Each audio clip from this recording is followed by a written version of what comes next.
So for those of you who saw this, maybe you did, maybe you didn't, but now you can. Colin, pull the full scope of the tweet, please. Show the numbers. So this was, yeah. All right. So there you go. So that's where we are right now.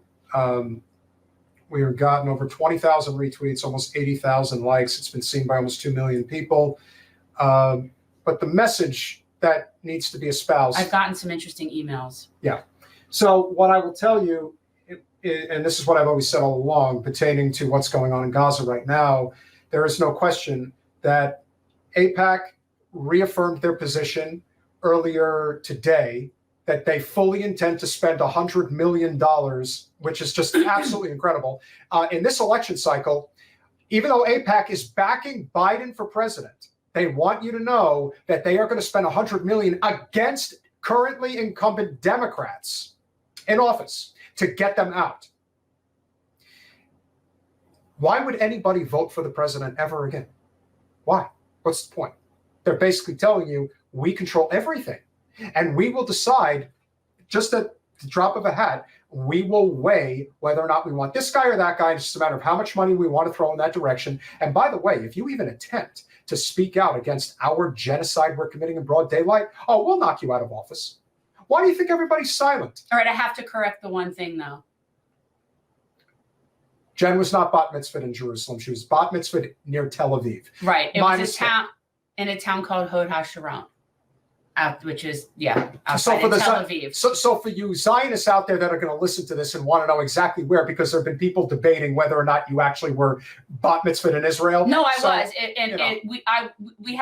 I was there with a group, and there was a group of us that did it together. And it was in Hod HaSharon was where we were staying. And that's where it was, which is, I think it's a suburb now. I mean, I don't know. This was 87. I mean, it was a long time ago. But yeah, it was in Hod HaSharon. As a result of the reach of this tweet, Jen was able to connect with somebody who she had wanted to speak with for a while. Her name is Ciara Rao. I am not even going to attempt to pronounce the name. I think it might be Sarah. Or I don't know. So anyway, Ciara. I'm pretty sure, because usually SAI is Sarah. Okay, Ciara. And she and I'm drawing a blank at the other woman's name right now, had wrote a book called White Women. And it's not white fragility, it's not that. It's just sort of like I don't know. I had read it and really liked it. And so I had wanted to sort of talk with her, and I want to say the other woman's name is something Jackson. But and so she'll be coming on. And well, I thought she reached out. She reached out from this. What she did was she screenshot this, put it on Instagram. That went viral on Instagram, and then we connected that way. And she was like, "Yeah, let's do a podcast." Yeah. I know that. I believe, I'm trying to think if is she Palestinian? I don't know where she is from. No, she's Indian, but she is a person that comes from, a minority group of people, and they wrote a book, and it was really good. So, we're going to have her on and chat.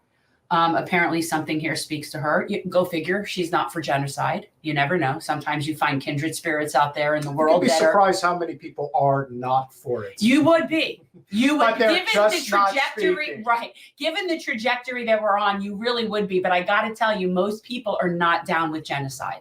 They're just not.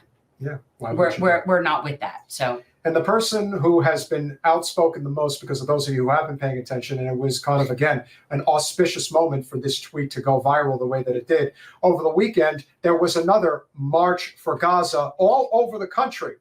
And the person who spoke at this march that really stood out above everybody else was Susan Sarandon, who has really been able to kind of hit every note that needs to be hit, especially when she's addressing her class, because Susan Sarandon comes from the real 1%. She is a very wealthy woman who has lent her privilege as a working class Italian from New Jersey and has been exceptionally successful at her job in a way that Deborah Messing only wishes she could have been.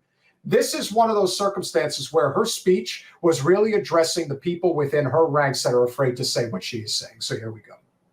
Napoleon said, and this is Napoleon Bonaparte, not the Napoleon Dynamite.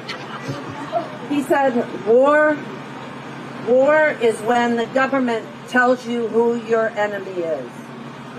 Revolution is when you figure it out for yourself. I love it. Do you think she'll remember meeting me that time? She'll remember that the Rangers lost the game. But you think she'll remember meeting me? I'm the lady who was 2 rows behind you and you turned around and said hi? Oh, that'll be interesting to see what happens. She will never remember that in a million years. And we know who our enemy is. Our enemy is hate. Our enemy is racism. Our enemy is colonization. Our enemy is greed. And our enemy is silence. The silence of those who look away when you see crushed children, starving babies, wailing mothers, fathers digging through the rubble to try to find their families. This is unacceptable.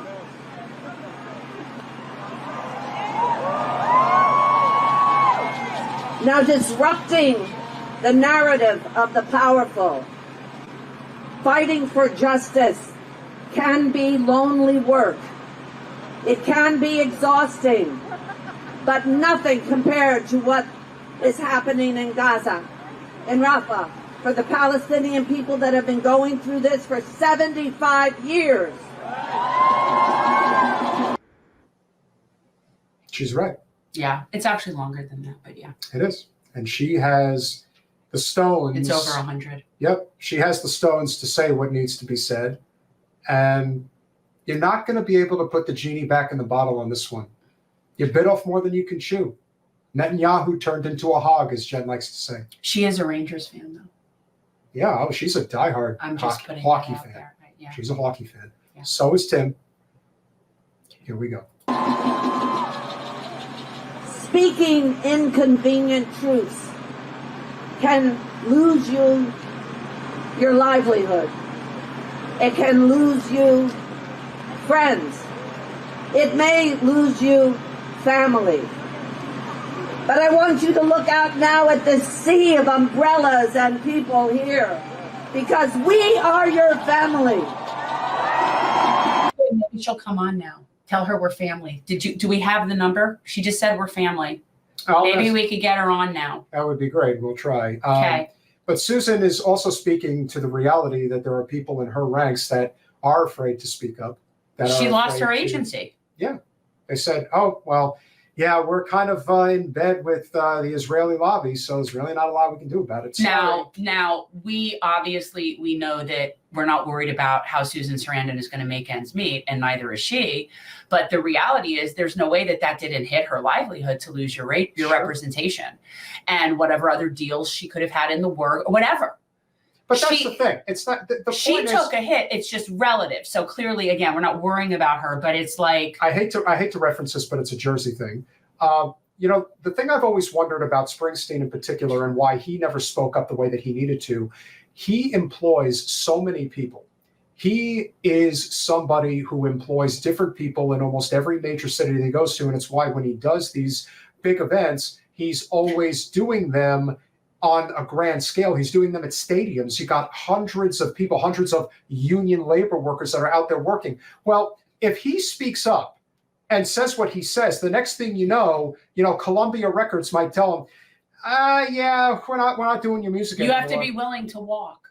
And Susan Sarandon was willing to walk. Now, granted, she didn't question it. No. Now, granted, Susan Sarandon is very wealthy, but she was still willing to walk. She is still an entertainer. She is an artist of the highest order, and she's a real actor. She's from New Jersey, New York. Like, she's from where actors come from. Damn it, Janet. Yeah. Sorry, and I don't think she likes Everybody loves the Rocky Horror Picture and Show she except doesn't. her. So we won't go there. It's classic. It is. But there's no question that she took a loss, and people don't realize that. Like, so yeah, you have money. You also have bills, you have expenses, you have dependents. You people like her pay for other people's kids to go to school and whatever else she does. And so when you cut off your income, whatever that level is, it affects you. But she sounds like she's lost friends. But she didn't lose her humanity. No. And a lot of others did. No. And she's going to be vindicated one way or another. You are not alone. As he said, there are hundreds more across Manhattan, hundreds of thousands across the United States, millions globally who are standing for Palestine, for justice, for a ceasefire. Millions of people who will keep showing up, who will keep organizing, who will keep speaking out, who will be loud. And we must embrace each other and thank each other and encourage other people to be brave and come out for what will ultimately be proven to be on the right side of history. She's right. She is on the right side of history. Yeah. Even if she feels like she's standing alone, or at least has felt that way for quite some time. I get that. And when it's going to happen, I don't know. It's hard. It's hard. And I will say, though, that amongst like my community, like the people that are on the same side of this has definitely been kind of like bringing those people all together. There's definitely a lot more solidarity and camaraderie that I'm finding amongst people that I wouldn't have necessarily had before. So it's like you're definitely making a trade, but we just got to be consistent on the right side of history on this. Like there's no other option. Thanks for watching. If you want to support our mission to transform politics into service, please like this video, subscribe, follow us on social media, and consider joining our Patreon, where you'll get early access to our interviews as well as other exclusive content. Links are in the description. Peace out.